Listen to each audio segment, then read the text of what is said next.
பள்ளிக்கூடத்துல போதை பழக்கம் அவ்வளோ இருக்கு.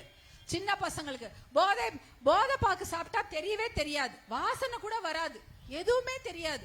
ரொம்ப பாவம் அந்த குழந்தைங்க. என்ன ஆகும்? இந்த மாதிரி தான் இந்த மாதிரி பிரச்சனைகள்னால எத்தனையோ திருவண்ணாமலை மாவட்டத்துல பெண்கள் பாதுகாப்பு அச்சுறுத்தலுக்கு உள்ளாகி இருக்கிறது தெரியுங்களா? இப்ப கோயிலுக்கு வந்த ஒரு பொண்ணை கூட்டிட்டு போயிட்டு ஒரு 2-3 பேரு அந்த பொண்ணை சீரழிச்சிருக்கிறாங்க. கோயிலுக்கு வந்து சாமி கும்பிட வந்த பொண்ணு ஏதோ பக்கத்து வெளியூர்ல இருந்து அதுவும் வந்து அதை செய்ததே காவல்துறை அப்படின்றாங்க. அது 2 பேர் வந்து காவல்துறை சேர்ந்தவங்க, அவங்க போதையில இருந்து இந்த மாதிரி பண்ணிருக்கிறாங்க. அதே போல நேற்று இன்னொரு விஷயம் சம்பவம் திருவண்ணாமலையில் நடந்திருக்கிறது.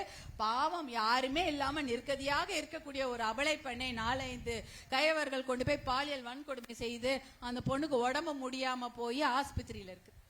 அப்போ அவங்கள கைது கூட பண்ணல. அப்புறம் எல்லாரும் மருத்துவர் அன்புமணி அவர்கள்லாம் பயங்கர அறிக்கையெல்லாம் கொடுத்தப்புறம் தான் அந்த 4 பேரை கைது பண்ணிருக்காங்க. என்ன இது அநியாயம்? அப்ப பெண்களுக்கு பாதுகாப்பே கிடையாது இந்த தமிழ்நாட்டுல. இப்ப பெண்களுக்கு என்ன பாதுகாப்பு இருக்குது? உயிருக்கு பாதுகாப்பு இல்ல, வீட்டுக்கு வந்தா வீட்டுக்காரங்க அடிச்சு அது அந்த உடைமைக்கு பாதுகாப்பு இல்ல. அப்ப பெண்களுடைய மானத்துக்கும் பாதுகாப்பு இல்லைன்னா என்னதான் இங்க நடக்குது? என்ன நம்ம எங்க தமிழ்நாட்டுல தானே இருக்கிறோம், வேற எங்கேயா இருக்கிறோமா? இவ்வளவு பெரிய சுதந்திரம் வாங்கி இதான் கதி. இதெல்லாம் மாற்ற வேண்டும் என்றால் இந்த மதுவையும் போதையும் குடியையும் தமிழ்நாட்டை விட்டே ஒழிக்கணுமா இல்லையா? ஒழிக்கணுமா? கண்டிப்பா. அதை யார் செய்யறேன்னு சொன்னது? அன்புமணி. இந்த மதுவையும் குடியையும் சாராயத்தையும் போதை பழக்கத்தையும் தமிழ்நாட்டை விட்டு கண்டிப்பாக ஒழித்து காட்டுவேன்னு சொல்ற ஒரே தலைவர் மருத்துவர் அன்புமணி அவர்கள் தான். அது உங்க அண்ணன் தான். அவர் மட்டும் தான் அதை உறுதியா சொல்லிட்டே இருக்காரு. வேற எல்லாருமே சொல்றதுக்கு பயப்படுவாங்க. ஐயோ எப்படி சொல்றது, இந்த மாதிரி சொன்னா ஆம்பளைங்க ஓட்டு போயிடுமேன்னு. அதெல்லாம் அவருக்கு கவலை கிடையாது. என்னுடைய சகோதரிகளின் வாழ்க்கை தான் எனக்கு முக்கியம்.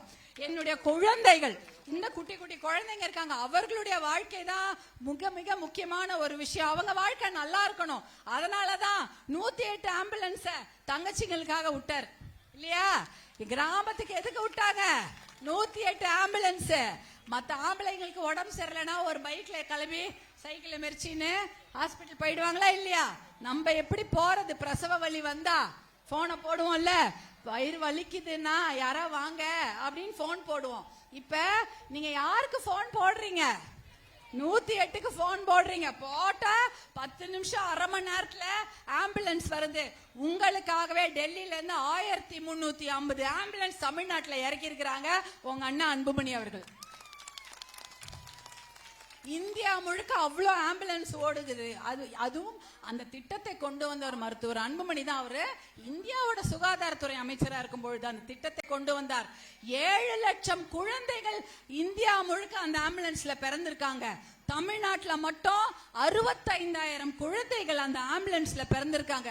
யோசிச்சு பாருங்க, அந்த ஆம்புலன்ஸ் மட்டும் இல்லனா 65,000 குழந்தைங்களோட கதி என்ன? பிறக்கிற குழந்தைங்க இல்ல 65,000 தாய்மார்கள், அதை பிரசவம் செய்த அந்த தாய்மார்களின் கதி என்ன? என்னவனா இருக்கலாம் இல்லையா? ஆஸ்பத்திரி, வீட்டுல இருந்து ஆஸ்பத்திரி போறதுக்குள்ள அந்த 65,000 தாய்மார்களுக்கு என்ன ஆச்சோ இல்ல குழந்தைங்க எப்படி பிறந்துச்சோ எதுவுமே தெரியாது. ஆனா இவ்வளவு பேர் பிறந்திருக்கிறாங்க. அது மட்டும் இல்லாம பிரசவ வலி அடிபட்டா எதுக்குமே 108 ஆம்புலன்ஸ். நீங்கள் யாரும் அதை கேட்கல.